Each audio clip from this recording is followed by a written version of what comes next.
The Dursleys were normal, perfectly, wonderfully, comfortably normal. Mr. Dursley loved his routine. Wake up, eat breakfast, drive to work, eat lunch, work, drive home, eat dinner, watch television, sleep. Mrs. Dursley found joy in gossip, her son Dudley, and spying on the neighbours. Their world was predictable, manageable, controlled. And that's exactly how they liked it. Number 4, Privet Drive, was a testament to their normalcy. The house was identical to every other house on the street, with its neat lawn and pristine hedges. Inside, everything was in its place. The furniture was never moved, the curtains always drawn just so. It was a shrine to the ordinary, a fortress against the unusual. The Dursleys had rules, unbreakable, unbendable rules.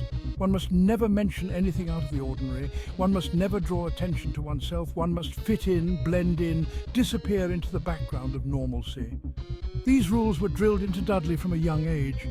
He was taught to appreciate only the tangible, the explainable, the ordinary.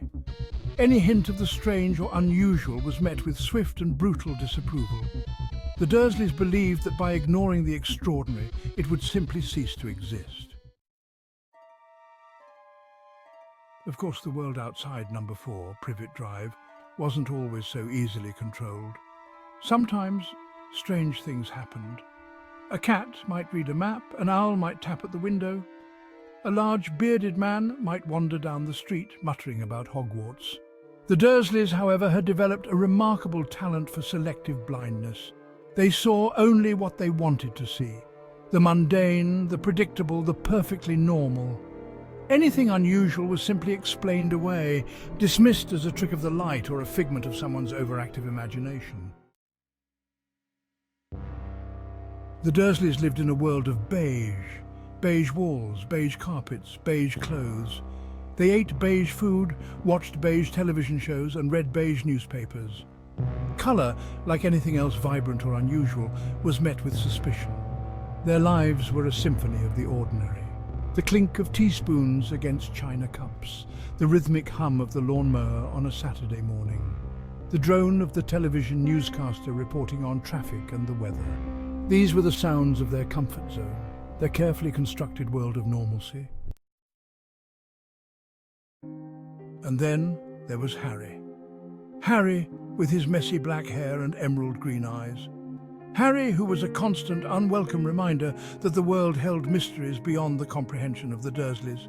He was an anomaly in their perfectly ordered world, a crack in their carefully constructed facade of normality. He was the whisper they couldn't quite silence, the shadow they couldn't quite outrun. The Dursleys tried, they really did. They tried to squeeze Harry into their mould of normalcy. They tried to ignore the strange occurrences that seemed to follow him like a stray dog. But the harder they tried, the more the cracks began to show.